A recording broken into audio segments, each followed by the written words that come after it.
He read a script where the biggest drug cartels in the world get together to buy up all the media and all the politicians and force all the people in the world to stay locked in their homes. And people can only come out if they take the cartel's drugs and keep taking them over and over. I threw the script away. I mean, who's going to believe that crazy idea? Being forced to do drugs? I'd do that voluntarily all day long. And so that was his joke. And the live audience offered scattered laughter, but viewers at home had much more visceral reactions. What I love is, it's like there's like a paradox in this article. The media is being made fun of for calling this an anti-vax conspiracy. It's like, well, hold on there a minute.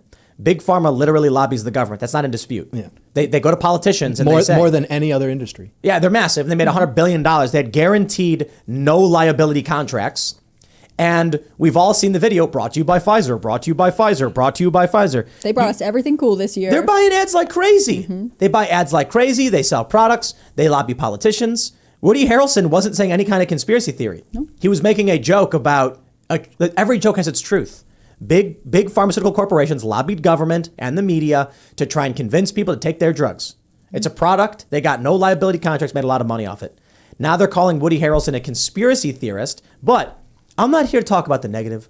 And I don't want to sit here and just rag on media like we always do. I want to praise Woody Harrelson and say, hey, look, man, people are pushing back. This is a mainstream celebrity hosting SNL, talking about we should not let massive multinational corporations dictate what we can or can't do.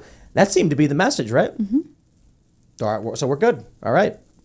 Victory? Yes. I just think it's funny that they're like, you're a conspiracy theorist. Like, if this wasn't a direct comparison to what you were doing, you wouldn't be so threatened by it. Like, if you weren't doing something shifty, don't freak out, right?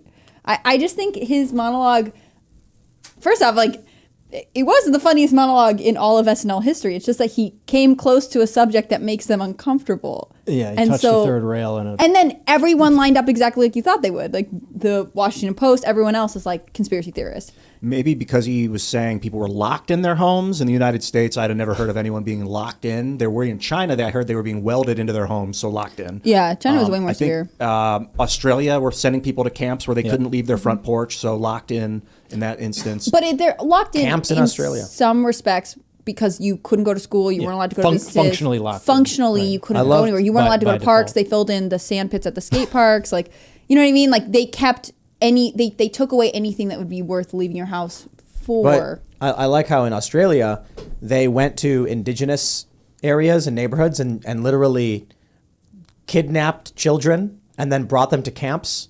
And then there was one viral story where some teenagers jumped the fence and escaped and ran for it.